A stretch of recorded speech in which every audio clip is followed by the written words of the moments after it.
Hey everyone, so off the back of this card that we did literally a couple of days ago, I just really liked the pinwheel on the front, and then thought, what else can I do with that? So obviously I've come up with two other different sizes. So in total there's 3 different sizes of this pinwheel that I've managed to do. So that will be coming soon.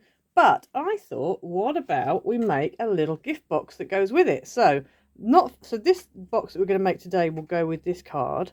But the card that I made previously was like pinks and things. So then I thought, right, so this is the gift box that I have made using those pinwheels. Now, if you don't want to have these flaps, you don't have to have these flaps, okay? You could just have like a cube box, like that kind of thing, and then have your pinwheels going round. So you don't have to have the flaps. But I quite like the flaps. I thought it made it, because it's kind of pinwheely anyway. So if you've got kind of pinwheely flaps, then that's kind of nice. So yeah, so this box actually measures, I think it's just over 3, I think it's about 3 1/4. Yeah, it's about 3 1/4 high, wide and deep. So obviously it's cube, got a nice little top opening, and actually made this on the We Are Memory Keepers 123 punch board. I'm aware that not everyone's got that punch board, so I will give you measurements. If you don't have that punch board, I'll give you measurements of where you need to score. But yeah, it's a nice little box. So yeah, so let's get into it. So essentially you're going to need, for the actual box itself, you need one piece that is 10 inches by 10 inches. And then for the pinwheels, you're going to need 4 pieces that are 6 by 6. I was going to go through the pinwheel again, just so that then those of you who didn't see the first video know what to do. So you're just going to take your 6 by 6. I'm not going to fully fold this out because I don't need to. And then on all 4 sides, you're just going to score at 1.5 on all 4 sides. And that's all you need to do. So if I turn that over, you can sort of see my score lines. So then what we're going to do is we're going to go ahead and fold along all of these score lines.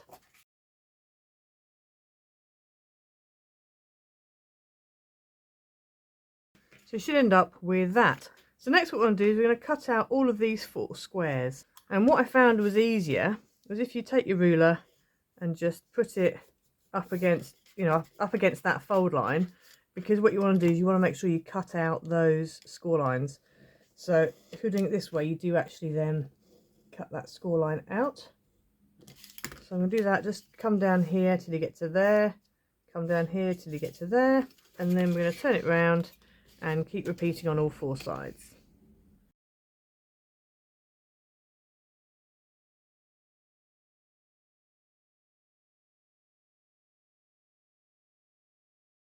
So you should end up with this, and obviously you end up with a load of squares left over. And what you want to do is fold over your flap, and then this you're going to fold back. Now if you want to score it before you fold it, you can. So all you need to do is from here, you measure up 1.5 inches, and then that's a diagonal line.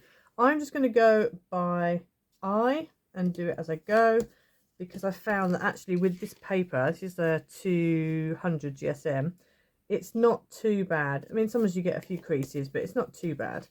So I'm just going to go around now and fold all these up. So you end up with that. So then you just want to put one flap down, and then where the plain square is, you put the other flap on top. Where the square is, you put the other flap on top. And then this one just comes over, and then that square tucks behind that triangle there. And so that makes your pinwheel. So you want to make 3 more of that. So I've done 2 in this paper and 2 in this paper. I would like them all to be the same. However, I've only got 3 sheets of that design in the pad. If I had a 6 by 6, which is what I had for the box I showed you at the beginning, then I would have cut the 1 sheet into 4, and then I would have had 4. But I didn't have a 12 by 12 in this, so we've just got 2 different designs, which is fine. We can wing it. So once we've done that, we can put these to one side and we can crack on with the box. Okay, so with the 123 punch board, to make this size box, we're going to take our 10 by 10, and you'll see here you've got box start line, and you've got XL, L, M and S. Well, for this one you need L. So you want to put this up against this ledge here, and then line this edge up against the L. Once you've done that, you then want to punch, and then you want to take your scorer, which comes with it, and you're going to score these two here. Don't worry about this one here, these two here. You just want to go for these two center ones. So you're going to score down here like that, and then down here like this. I don't know why, I always struggle with this one. There we go. Okay, and then we're going to turn it. We're going to do the same again. So we're going to line this up with the edge, and then we're going to line this up with the L. We're going to punch, and then we're going to score down this line here and down this line here. Then we're going to turn it, line up against the butt it up against the edge, line this up against the L. We're going to punch, and we're going to score. And I'll give you the measurements for these in a moment when we're done. And so this is the last size. Turn it, line up against the L, punch, and then we're just going to score. And then what we need to do now is, you will notice this bit here you've got a nice punch, but this triangle here you haven't. So you need to go around and punch all of those. But before we do that, let me just quickly measure this. So for those of you who don't have a 1, 2, 3 punch board, let me just tell you what your measurements are. So for those of you who don't have a 1, 2, 3 punch board, your measurements are, along the top, you want to make a mark at 2 1/4 and at 3, and then also at 7 and at 7 3/4. Okay, and then what you want to do is, if you do that on this line, on this edge here, on this edge, and on this edge, you're going to join up your 2 1/4 mark is going to come across, and it's going to join up with the mark that is closest to the corner. Okay, and the same with here. So your 2 1/4 mark is going to come across and join up with the mark that's closest to the corner. It's going to be a bit tricky to figure out, but you can do it. It's just yeah, thinking about it. So what I would do if I was doing this without a punch board, I would come to your 2 1/4 mark, go down to the right to this bottom right hand corner mark, and then I would miss this mark, come to the next mark, and go from there to the furthest away. And then I think I would turn my page and do it all over again, and just keep turning, and you should end up with that pattern, which I'm hoping you can see. So you've basically got 1, 2, 3, you've got like a cross of boxes, and then you've got triangle, triangle, triangle, triangle, and then you've got little triangles in the top, which obviously you need to punch, or you can just cut. You can just cut those little triangles out. Okay, so back to those of us with punch boards. So we've got this far. So now we need to get rid of these bits here. So if you just flip it over, so you've got the other side, line this up with the L and just punch. And then just turn it, line it up with the L and punch. And just keep doing that all the way around. Make sure you're lining the right, you're always lining up with the right mark here. And make sure as well that it is, because obviously there's two different L's, there's these L's over here. It's this box start line that you're lining up with. So you should end up with that. So that is all we need for the punch board. So now we've got this far, we now just need to go ahead, and I'm just going to fold and burnish all of my score lines. So you should end up with that, hopefully. So this is the point where you now need to decide if you want wings on it, like I've done here, or if you don't want wings on it. If you don't want wings on it, there's two different things you can do. You can just cut down. But what I would do is I would just choose, like, so for example here, I would just cut down here, these triangles, about 1/2 inch away, and cut all the way down till you reach the line going the other way. So both these, and then cut the remainder of that triangle out and just have 2 tabs. Okay, that's what I would do if you don't want to have the flaps. If you do want to have the flap, because then what will happen is that will then stick onto there, that will end up being a tab. The other thing as well you could do is you can fold these in, which we are going to fold for the design that I want to do.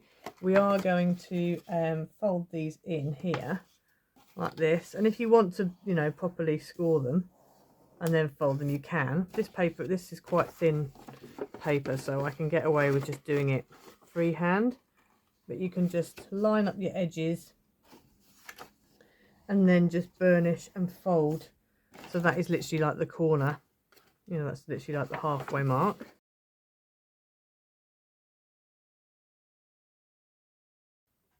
So once you fold those triangles in, you end up with that. So it kind of makes an explosion box. So if you wanted to, you could just leave, you know, those pieces like that.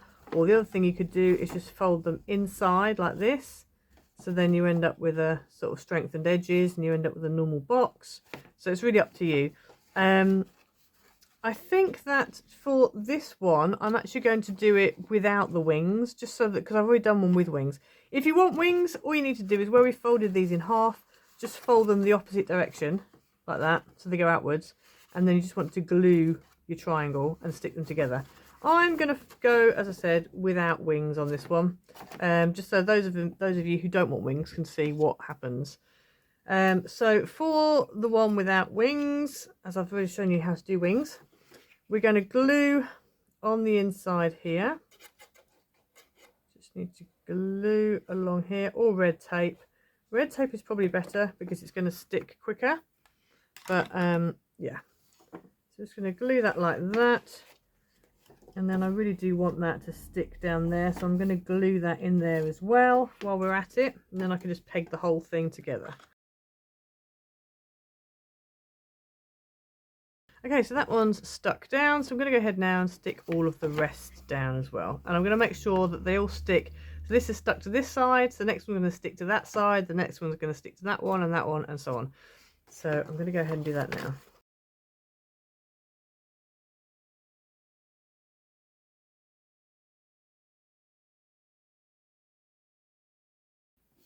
Okay, so I've gone ahead and stuck all of my sides down. If I'd used red tape, it would have stuck straight away. That's kind of wanting to open up again. But anyway, hopefully they'll be okay.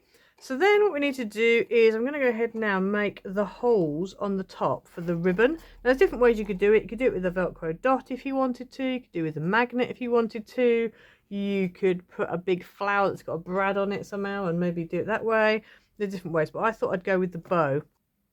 Next, we're going to make the holes. So I've got a pencil, I've put my two flaps down here, then I'm going to put this one down and this one down, and then I'm just going to make a hole just where the point of that, of this one here is, where it comes to on the other flap. Okay, and then once I've done that, I'm going to switch them over, do the same on this side, so it's going to be about there. And then I'm just going to make a hole in those two places. So I need one here roughly. I just need to make sure it's kind of central. It's about there. So I'm just going to make a hole in this one, and I'm using my X-Cut screw hole punch because I find it very useful indeed. And then we're going to turn this over and make a hole on this one. And then all we need to do is we just need to thread some ribbon through. So I've got this yellow ribbon, which is out of my stash. Probably got way too much here, but never mind. It's a bit frayed on one edge, but that's fine because we're going to be cutting it in a minute anyway. So just going to thread this through here like this. Don't worry, I haven't forgotten about the pinwheels. Coming to those in a moment. So like that. And then if you lift these flaps up, just kind of dangle that down. And then let's bring this through the other side. Obviously, if you want to put panels on the inside of your box, you can. Or if you want to use double-sided patterned card, that also could work.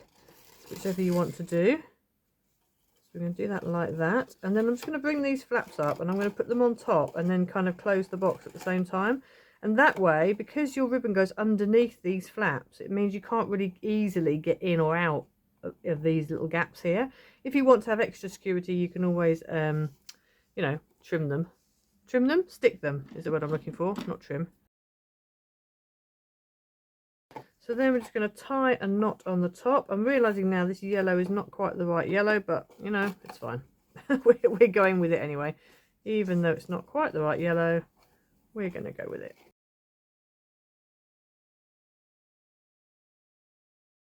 So you should end up with a nice little bow on the top. So now we can go ahead and stick our pinwheels on the side. And as I said, that yellow's not quite right, but I'm hoping once we've done it all, it should be fine. So we're going to go ahead now and just stick these down.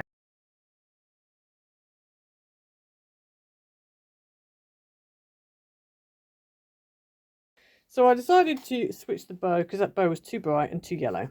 So I found a gold, which still is not quite the right colour, but it's a bit more toned down to put on the top. But yeah, so that's the box. So as you can see, that's the one without the wings. So it's quite nice. I think I prefer the wings, actually. This is the one with the wings. I think I prefer the wings. It's very over the top, but I feel like it goes better with the whole windmill look. Yeah. So anyway, there's the two different ones you can make. So yeah, so I hope you enjoyed the video today. Please like and subscribe. Hit the notification bell so you never miss a video. Leave a comment down below as well. For those of you who probably want to know what papers I've used, this is Wanderlust from first edition. I don't think you can get it anymore. You might be able to find it on maybe eBay or Amazon or something like that. But I know DRK Crafts don't have it anymore. But that's Wanderlust. And then the papers for this one, I'm not sure what this one was. I think it might have been Let's Celebrate or something along those lines. I can't remember. This one was Forever Free. I know that this is definitely Forever Free. I think DRK Crafts still have Forever Free on. If they do, I will link it. Yeah, so that is it for today. So I will see you again next time. Bye.